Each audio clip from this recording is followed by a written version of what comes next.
everyone, welcome back to Sunday Live Chain. Thank you so much guys for tuning in. Well guys, I'm back again with Mzansi Soapy Stories, and namhlanje ke sikhuluma ke ngomkhokha guys, your favorite favorite episode yenu noma ke umdlalo ke othandwa ngabantu kakhulu. Ngiyazi ke guys ukuthi senikhathele ke indaba yezikhwama, siyalahlwa siyabuya ushiye taxini guys, usibona sesendlini. Abantu abaningi ke abasathandi kahle ukubuka umkhokha, bakhala ngokuthi ke uMamzobe kanti ke uyolikhuluma neniqiniso, noma ke bakhala ngokuthi uMamzobe uhleze wina kuwona wonke nje izikandali zakhe kuhleze kuzowina yena. But ke guys, it look as if amatafula about to 10 njengoba ke eseqala ke umsangano ke seqala epheke ebusuku ebiza nabantu abangasekho oxolile nomlungisi nondoda bahlalisa etafeni ngo12 ebusuku. uMzobe is so passionate ngokuthi ke izikhwama ziwele kumuntu ezimfanele okwakuzodwa ongasekho. Manje ke uMzobe ke usehlupha uMabusi ukuthi atake over indaba yezikhwama.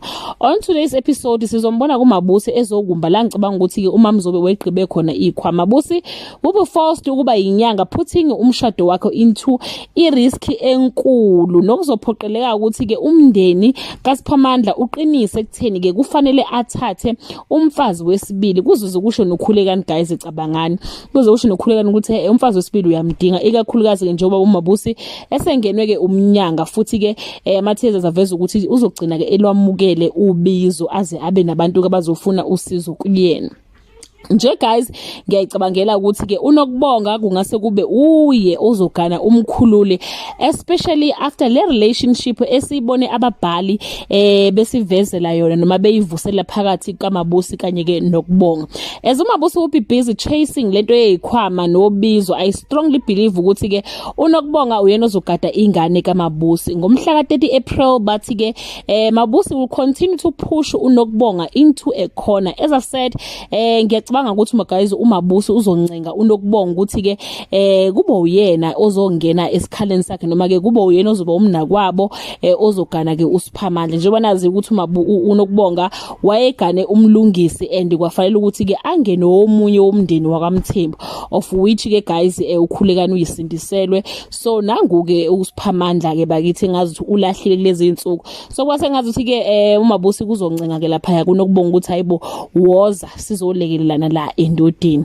And guys ayike usibahlela cha izinto azimhambelanga neze kahle kwale noma ke ubaba wakhe esephoqa. As for Mamzobe yena cha bandla uzohlanya nje kuphela inyanga yonke bakithi, kodwa akukho la sizokhona ukuthi ke uzohlanyela ngasekhulumeni amaqiniso ezinto azenzile lapha na ke kumkhokha. That bring us to the end of this video guys. Do leave your comment below and share your opinion ukuthi ke are you still enjoying le season eqalile useason 2? For me guys ngibona sengazi ukuthi angazi ukuthi ibheke kuphi, nje ngisazama ucanga ukuthi kahle kahle where are we going, who's dying, ubani uzophila, ubani oganayo, ubani kuyaphithisa nje, kuyaphithisa nje guys, asazi ukuthi kwenzekalani. And lo muntu guys ngazi ukuthi ke toward the end of April ke uzobuya ke naye, futhi sizombona lapha benomenga bebuyile lapha ke kuona ke umdlalo umkhokha. So guys, yeah, do leave your comment below and share your opinion ukuthi ke what are your expectations kulo mdlalo esibukayo. Bye.